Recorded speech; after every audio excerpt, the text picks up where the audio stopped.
Bienvenue donc dans la cité capitale. Vous l'avez dit pour la première partie de la revue de presse du Canada International, comme chaque matin quand il est 7h, vous tous qui êtes chargés faute d'informations, bienvenue donc à cet exercice, la revue de presse du Canada International. Et on va commencer ce matin par un souvenir, j'allais dire historique, dans l'histoire donc de l'église catholique qui est au Cameroun.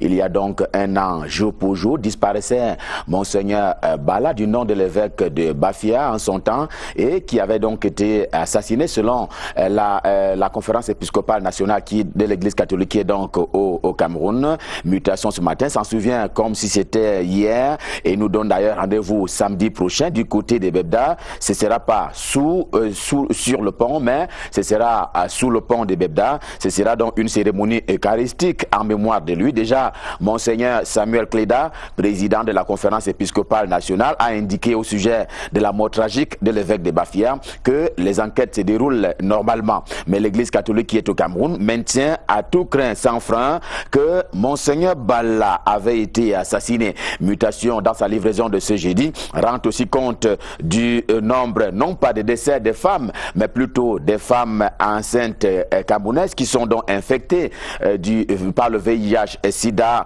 notamment pour ce qui est de l'année 2017. C'est un peu le point que fait le quotidien de Georges Alain Boyoumo en kiosque ce jeudi. Elles sont donc près de 13 000, celles donc qui ont été infectées par le VIH-Sida au cours de l'année 2017. Un chiffre contre lequel il faudra aller en guerre, ainsi que l'a indiqué d'ailleurs le ministre André Mamafouda de la Santé publique.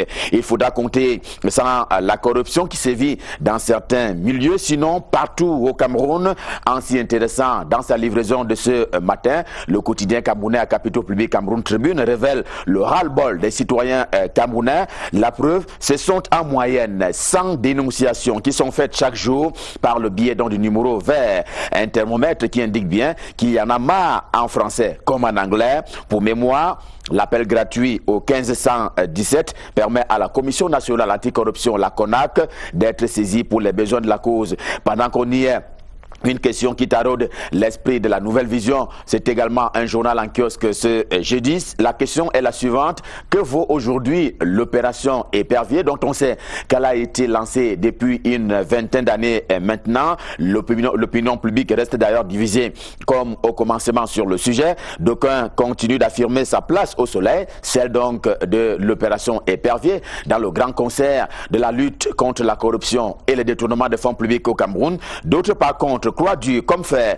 qu'il s'agit ni plus ni moins qu'une opération d'épuration politique de la part du régime de Yaoundé, qui se serait donc séparé d'un certain nombre de prétendants au fauteuil présidentiel. D'ailleurs, ce matin, le journal nous fait cas de certaines personnalités qui ont donc été mises aux arrêts pour avoir manifestement manifesté l'intention de prendre le fauteuil présidentiel. Et d'ailleurs, le journal en donne quelques têtes d'affiche ce matin. Et on reparle à la Nouvelle Vision ce matin de la célébration le 20 mai dernier de la fête de l'unité nationale, et c'est avec le docteur Jean-Joseph Atangana qui est donc le premier conseiller à l'ambassade du Cameroun du côté de Paris en France, et au nom de cette ambassade, il a donc célébré en compagnie de ses concitoyens de ce côté de la France donc la fête de l'unité nationale. C'était au pavillon Dauphin, c'est dans le 16e arrondissement de la capitale française Paris. Et sur place au Cameroun, à propos de l'unité nationale, sa presse en kiosque ce matin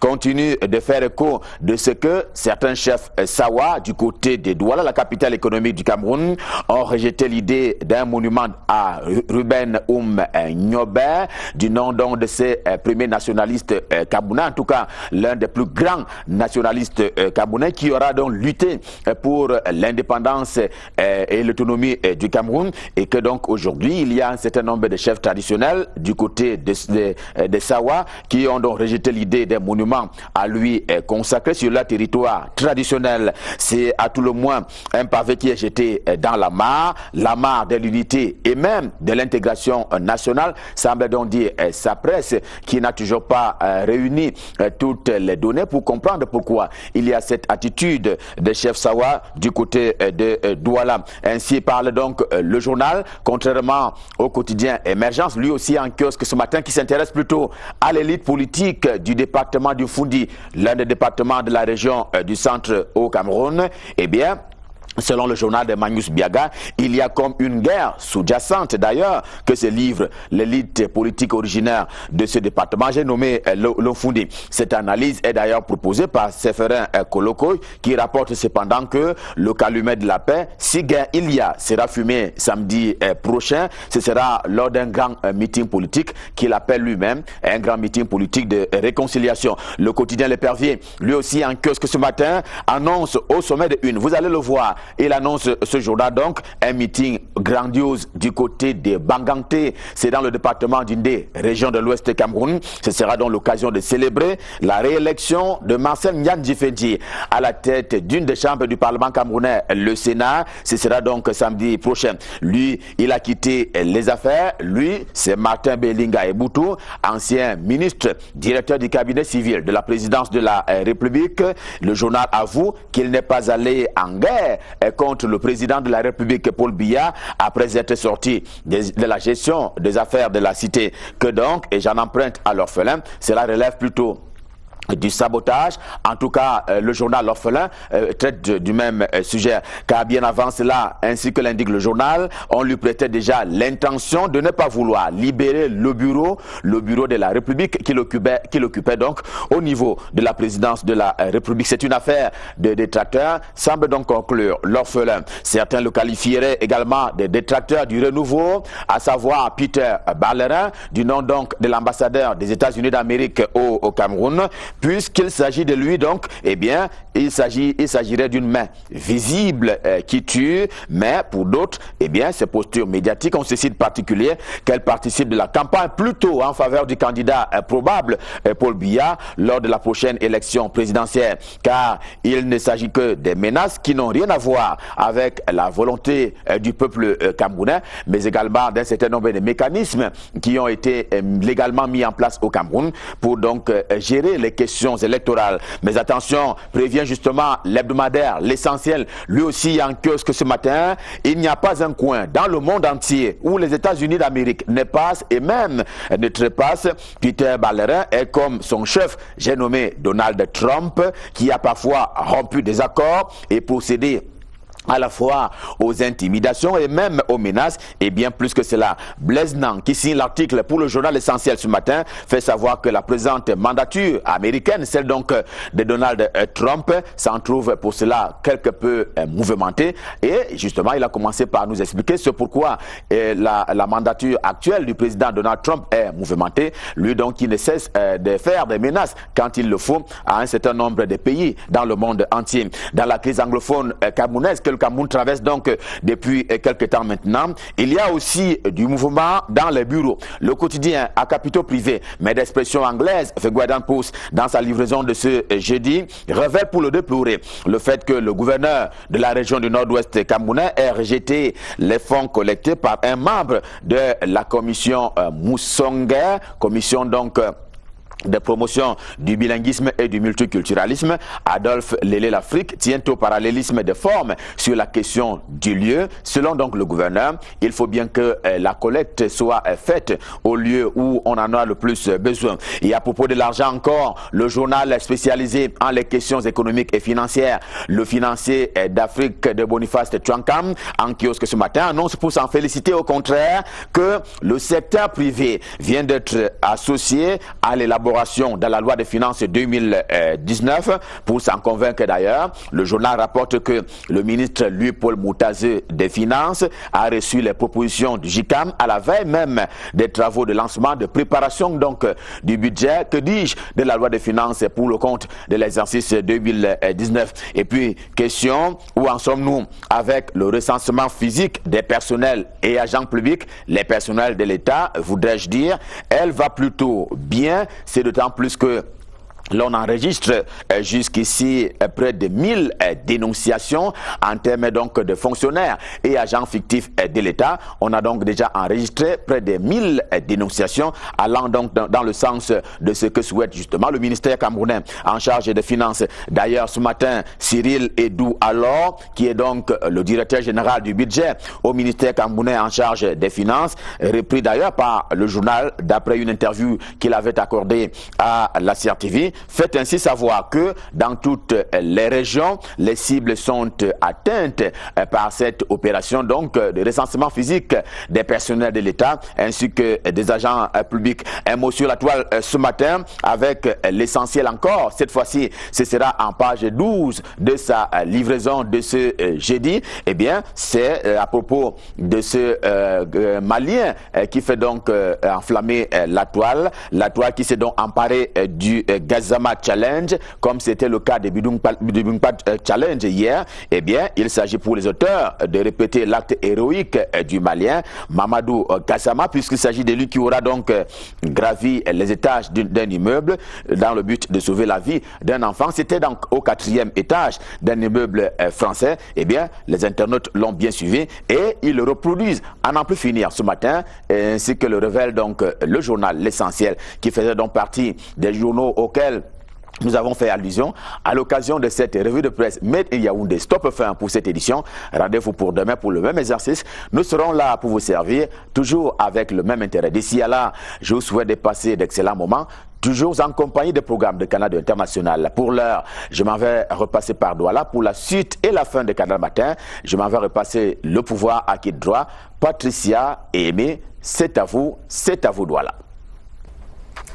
Merci, Justin Pierre-Essonneau. Excellente journée à vous et tâchez de partager cette bonne humeur avec tout le personnel de Canal 2 du côté de Yaoundé, de Marie-Claire Ikwe qui assure le make-up, à celui qui est derrière la machine pour le mixage vidéo de cette première partie de la revue de presse. Et la transition est toute simple, Patricia. C'est clair. Qu'on reçoit sur le plateau. C'est clair, on a pris beaucoup de plaisir à l'observer pendant cet exercice plutôt plaisant auquel il se passionne chaque jour. Ghislain Pierre-Essonneau, on remet ça donc à demain. Demain sera vendredi, on sera rendu évidemment au 1er juin 2018. Oui. Belle transition, vous l'avez dit, il s'appelle Monsieur Michael Tipkio. Bonjour Michael. Bonjour Patricia. C'est pour la deuxième partie justement de la revue de presse. Merci, oui, absolument. Bonjour à Aimé Moukoko et surtout bonjour à tous ceux qui nous regardent ce matin. Allez, on décolle pour les 15 prochaines minutes. On vous écoute religieusement. La nouvelle expression pour ouvrir avec une fois de plus la crise anglophone et la commission pour la promotion du bilinguisme et du multiculturalisme qui fait une descente ce jour dans le nord-ouest du Cameroun. Il est question pour Peter Mafani Moussongue et ses collaborateurs de discuter avec des acteurs sociopolitiques de la région du nord-ouest Cameroun. Question de trouver une solution à la crise qui secoue cette région depuis plus d'1 an maintenant. Et la nouvelle expression nous apprend que cette mission s'annonce périleuse pour Peter Mafani Moussongue et la Commission nationale pour la promotion du bilinguisme et du multiculturalisme. Des menaces de séparatistes justement à l'endroit de cette réunion qui devrait se tenir ce jour à Bamenda sont nombreuses. Des menaces relayées d'ailleurs sur les réseaux sociaux. Des séparatistes qui mettent en garde celles des populations et même des autorités qui prendront part à cette réunion qu'elles paieront justement si elles en arrivent à prendre part à cette réunion, des menaces qui sont relayées justement sur les réseaux sociaux depuis le début de cette semaine. Et cette intimidation justement ne pourra pas ébranler ces membres de la Commission nationale pour la promotion du bilinguisme et du multiculturalisme qui tiennent justement à tenir cette réunion ce jour à Bamenda. La nouvelle expression parle une fois encore d'Elections Cameroun avec Eric Essoussé qui engage la chasse aux sorcières selon la nouvelle expression. Le nouveau directeur général a remanié dans son entourage moins de 24 heures après sa nomination. Dans une note de service signée de ce 29 mai, Eric Essoussé nomme de nouvelles personnes dans les structures d'appui de la direction générale des élections justement à Yaoundé. On apprend que les nominations surviennent quelques heures seulement après une concertation entre le nouveau directeur général des élections et le président du conseil électoral. Pendant ce temps, les scellés restent à poser sur les portes d'Abdoulaye Babalé, ancien directeur général. Et la nouvelle expression de noter qu'une odeur de chasse aux sorcières se dégage des premiers actes d'Éric Essoussé, d'autant plus que la coïncidence veut que les personnes limogées soient parmi celles que le directeur général sortant a nommées, lesquelles ont eu la peine à prendre fonction depuis leur nomination. Et une fois de plus, l'affaire du monument de Ruben Oumniobé qui devrait être érigé à Douala fait l'actualité dans la Nouvelle Expression ce jour. Péril sur le vivre ensemble. Les explications données pour justifier la destruction du chantier de construction du monument du nationaliste Ruben Oumniobé sont loin de convaincre, écrit Edmond Kamgad de la Nouvelle Expression. Il renforce l'idée que le pays n'est pas à l'abri d'une guerre civile généralisée liée à la montée du tribalisme, au manque du sens civique et du sens de l'histoire. Ruben Oumniobé, comment en est-on arrivé à le percevoir comme un étranger à Douala? C'est tout simplement inacceptable, écrit Edmond Kamgad de la Nouvelle Expression, qui note justement qu'on assiste à une montée du tribalisme et du manque du sens de l'histoire dans notre pays. Et au-delà de la Nouvelle Expression, Europe Plus revient sur cette actualité également. Le journal de Michaud Moussala revient justement sur cette affaire de la statue de Ruben Oumniobé. Le devoir d'une revendication légitime,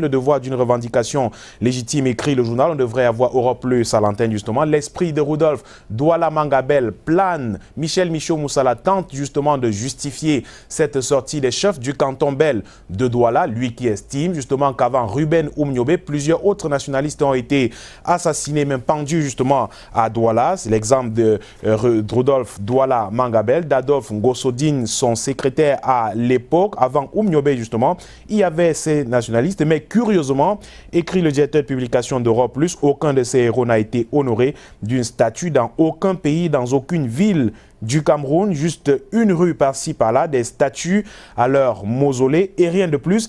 L'idée donc d'une statue en hommage à Oumniobé ne donnait lieu à aucune contestation, mais il avait été posé justement depuis 10 ans maintenant la question d'une statue de Douala Mangabel soulevée à l'occasion du Tété Kombo, entendu comme l'anniversaire de l'assassinat du roi, célébré tous les ans dans la ville de Douala. Il est donc impensable que les délégués du gouvernement qui se sont succédés à la communauté urbaine de Douala n'aient jamais saisi une occasion d'immortaliser l'héroïsme à un moment éminemment historique de la marche du Cameroun vers son indépendance. Les chefs traditionnels donc de la capitale économique ont pris pour une fois une décision collective porteuse de sens, écrit Michaud Moussala du journal Europe Plus en kiosque ce jeudi. Et puis Info Matin est également en kiosque aujourd'hui. Info Matin qui nous parle de politique et de la maîtrise du sommier politique dans la Meufou et à Konos, ce département qui se meurt depuis quelque temps avec le Rassemblement démocratique du peuple camerounais. Rien ne va plus justement dans les rangs du RDPC dans ce département de la région du centre après les démissions en cascade au profit des partis d'opposition suite au chamboulement orchestré par les ministres Marie-Thérèse Abena-Ondoa et Gaston Elundou en ramenant de 18 à 7 le nombre de sous-sections dans la Meufou et à Kono-Ouest. Le parti de Paul Biya vient une fois encore de voler en éclats dans cette circonscription qu'il y a peu était encore considéré comme un des bastions de la formation politique au pouvoir. Dans toutes les autres délégations permanentes du comité central du RDPC, remarque le journal Info Matin, le moment est à l'intensification des inscriptions sur les listes des électorales avec des tournées d'évaluation devenues fréquentes. On note cependant que les inscriptions sur les listes électorales dans la Meufou et à Kono battent un peu de l'aile parce que les personnes censées les conduire justement ne le font pas mais sont plutôt cantonnés dans des batailles de personnes. Mais dans la Meufou et à Kono, on est encore aux histoires de personnes justement après le succès de certains partis d'opposition. Lors du défilé du 20 mai dernier, il y a lieu de nourrir de véritables craintes pour le parti de Paul Biya aux prochaines élections, notamment la présidentielle, écrit le quotidien Info Matin en kiosque aujourd'hui, qui donne la parole justement au ministre des Transports Ernest Ngale-Bibeye qui va en guerre contre les hors-la-loi sur nos différents axes routiers. Le ministre Ngale-Bibeye qui a tenu à faire savoir aux usagers de la route qu'un contrôle mixte sera mis sur pied d'ici peu vu le nombre sans cesse croissant des accidents de la route et il a tenu à lancer les activités opérationnelles de prévention de sécurité routière. Ces activités qui consistent dans un premier temps à sensibiliser les usagers de la route en général et les transporteurs en particulier car constat a été fait de ce que 30% des accidents de la route proviennent de l'état piteux des véhicules, tandis que 10% seulement proviennent de l'état des routes. Le ministre Ngalibé, qui à travers cette sortie a voulu toucher du doigt les réalités de la circulation routière dans notre pays, raison pour laquelle il a tenu personnellement à rencontrer les principaux concernés, que sont les responsables des agences de voyage, les responsables des agences de visite technique, y compris les usagers de la route. Et à travers cette nouvelle technique, qui est une innovation justement de détection de l'authenticité des permis mise sur pied par ce digne fils de la Sanaga maritime, on a pu débusquer les partisans du faux du marché noir dans la délivrance des permis. Ceux-ci ont immédiatement été mis à la disposition des autorités compétentes. Écrit Info Matin. Mediafrique 24 est également en kiosque ce jeudi. Mediafrique 24 qui nous parle d'économie avec cette rencontre entre le ministre des Finances, Louis-Paul Motazé, et le groupement interpatronal du Cameroun. Le journal qui parle de l'élaboration du budget 2019 et des recommandations du ministre des Finances, Louis-Paul Motazé, qui a rencontré le patronat camerounais avec lequel il s'est entretenu au sujet de sa contribution à l'élaboration de la politique fiscalo-douanière du gouvernement et de la refondation du partenariat entre ce département ministériel et le secteur privé. Cette rencontre pouvait être comprise comme étant une avancée positive dans le cadre des rapports qui sous-tendent les relations entre l'État et le secteur privé, le JICAM, qui en a donc profité, qui a profité de la présence du ministre des Finances pour présenter des propositions de réforme fiscale tout en appelant à plus de dialogue et de concertation entre l'État et le secteur privé. Le journal qui nous parle de la création d'un comité permanent de coordination entre le port autonome de Douala et la Direction générale des douanes. Les deux entreprises qui accordent leur violon. Le protocole relatif a été signé le 28 mai dernier entre Cyrus Ngor, directeur général du port autonome de Douala, et Fongot Edwin Nouvaga, directeur général des douanes, sous les regards vigilants de Jean-Enes Massenanga Lebibé, ministre des Transports, et Louis-Paul Motazé, ministre des Finances. L'accord conjoint signé entre les deux institutions a pour mission d'évaluer l'impact sur le commerce extérieur pré- et post-dédouanement. Il est aussi question de comprendre les problèmes liés aux infrastructures et superstructures ainsi que ceux inhérents aux procédures et à l'organisation du travail des intervenants portuaires. Autrement dit, ce protocole d'accord permettra d'examiner des sujets relatifs à la compétitivité du port de Douala, d'étudier les questions relatives aux procédures, à l'exploitation de l'espace portuaire ainsi que celles liées à l'organisation du travail des représentants de ces deux organisations que sont le port autonome de Douala et la Direction générale des douanes. West Echo est en kiosque également ce jeudi. West Echo qui nous parle d'éducation et le dossier de la rédaction qui s'intéresse à la consommation des stupéfiants en milieu scolaire. Ces stupéfiants justement qui sont de plus en plus consommés en milieu scolaire malgré les multiples campagnes de sensibilisation. La cote d'alerte est donc atteinte, écrit le journal. West Echo qui convoque parents, éducateurs et même ses élèves pour comprendre le phénomène de la drogue en milieu scolaire au Cameroun. Un vrai danger social en cette veille de vacances scolaires. Il faut en parler. À la rentrée prochaine, il sera trop tard pour plusieurs élèves qui auront déjà plongé. Et le journal justement qui tire la sonnette d'alarme ce jour au sujet de la consommation de ces stupéfiants en milieu scolaire. Et le journal qui revient sur le forum des jeunes acte 2 qui s'est tenu dans la région de l'Ouest Cameroun au sujet de l'apaisement de la tension sociale dans les régions du Nord-Ouest et du Sud-Ouest du Cameroun. La touche particulière de l'honorable Bernard Fongan qui va offrir des emplois directs aux jeunes de ces deux régions du Cameroun, du Nord-Ouest et du Sud-Ouest, bien sûr, une façon pour lui de contribuer à la lutte contre la pauvreté et le chômage des jeunes dans le sillage des prescriptions du chef de l'État et président national du RDPC. Une annonce faite lors de la deuxième étape du forum des jeunes des hauts plateaux qui s'est tenu à Baham, justement en présence des autorités administratives, sans toutefois oublier les principaux concernés, à savoir les jeunes mobilisés par le Conseil national de la jeunesse du Cameroun, ces nombreux jeunes antennes de Baham qui avaient fait le plein de la salle du centre comme une marée humaine, qui ont tous abandonné leurs activités pour venir prendre part à cette conférence. Ils étaient donc nombreux à suivre celui qu'on appelle là-bas le Pichichi, le capitaine et parrain des jeunes de l'Ouest Cameroun. Ils sont donc au total 20 candidats qui prendront part au test d'entretien à Douala, suivi du recrutement immédiat. Ce sera donc sa part de contribution de l'honorable Bernard Fongan, bien sûr, dans la lutte contre le chômage des jeunes, l'apaisement dans la tension qui sévit dans les régions du Nord-Ouest et du sud-ouest du Cameroun à 56 ans, dont ce militant du RDPC a été porté par ses camarades à la tête de la section RDPC des Hauts-Plateaux Sud à Batié, député suppléant à l'Assemblée nationale. Il est personnellement et résolument engagé dans la promotion des jeunes, les jeunes qui ont reçu justement des subventions de la Fondation Fongan, à savoir Gilbert Noubissi, Paul Toukam, qui ont apporté chacun son témoignage en exprimant leur marque de reconnaissance à l'endroit de l'honorable Fongan. Et justement, Toukam Jean-Paul, qui est président de l'antenne communale du Conseil national de la jeunesse du Cameroun de Baham, fait savoir à ce jour que grâce à l'appui de la Fondation Fongan, il a pu créer sa propre entreprise, et Gilbert Noubissi, un autre bénéficiaire. Pour lui, il est témoin vivant de l'altruisme de l'honorable Bernard Fongan auprès des jeunes. Et pour Bernard Fongan, justement, il a aidé l'organisation des jeunes du RDPC à placer 20 emplois jeunes pour les jeunes du nord-ouest et du sud-ouest du Cameroun en crise depuis quelque temps.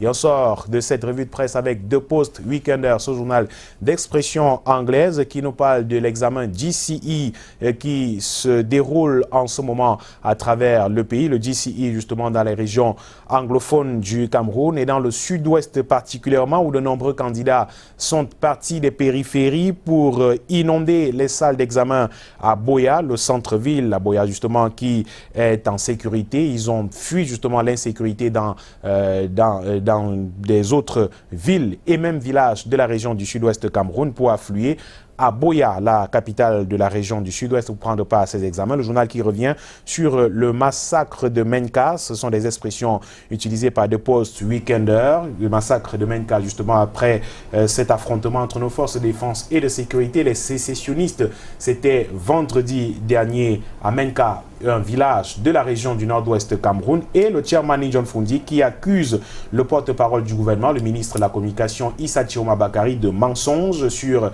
les propos tenus justement à la suite de cet affrontement entre nos forces de défense et de sécurité et les séparatistes de l'Ambazonie, du nom de cet État fantôme qu'ils veulent créer dans les régions du nord-ouest et du sud-ouest du Cameroun. Et c'est avec The Post Weekend que nous terminons cette édition de la revue de presse de jeudi. Ici, voilà. Il vous présume, alors il vous inspire bien de choses, ça je peux présumer, ce serait tant mieux. Il s'agit du groupe mythique Les Angalewa, c'est ça ?